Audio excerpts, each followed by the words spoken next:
Ceci est une vidéo d'explication du processus de recrutement.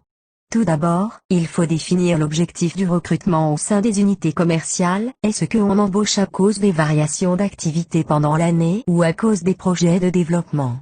On va donc soit pallier une augmentation temporaire de l'activité, soit répondre aux perspectives d'évolution, car en effet une entreprise qui se développe est une entreprise qui a un besoin en recrutement. Ensuite, il faut réaliser le diagnostic quantitatif et qualitatif. Dans un premier temps, l'évaluation des besoins du personnel s'établit sous la forme d'un diagnostic quantitatif et suit un processus en 3 étapes. Premièrement, calculer le volume d'heures pouvant être effectué par l'équipe commerciale.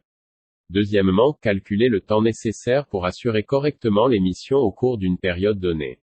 Troisièmement, comparer les 2 temps et en déduire le besoin éventuel en heures de travail et donc en nombre de personnes à recruter. Selon le volume d'heures identifié, le manager peut étudier d'autres solutions que le recrutement, comme par exemple proposer aux salariés actuels de réaliser des heures supplémentaires.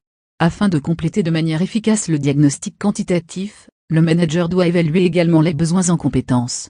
Il peut s'appuyer sur l'analyse de l'organigramme, une cartographie des métiers ou encore un référentiel des compétences. Il faut également adapter les besoins de l'unité commerciale aux évolutions futures et aux projets de développement. Le manager doit évaluer les ressources actuelles. Quel est le nombre de salariés? Quels sont les postes occupés? Quels sont les types de contrats? Quelles sont les compétences actuelles? Il doit ensuite estimer les besoins futurs puis comparer la situation actuelle avec les besoins futurs. Il décidera donc s'il faudra croître les effectifs, et ou accéder à des nouvelles compétences, ou au contraire réduire les effectifs si les ressources sont supérieures aux besoins.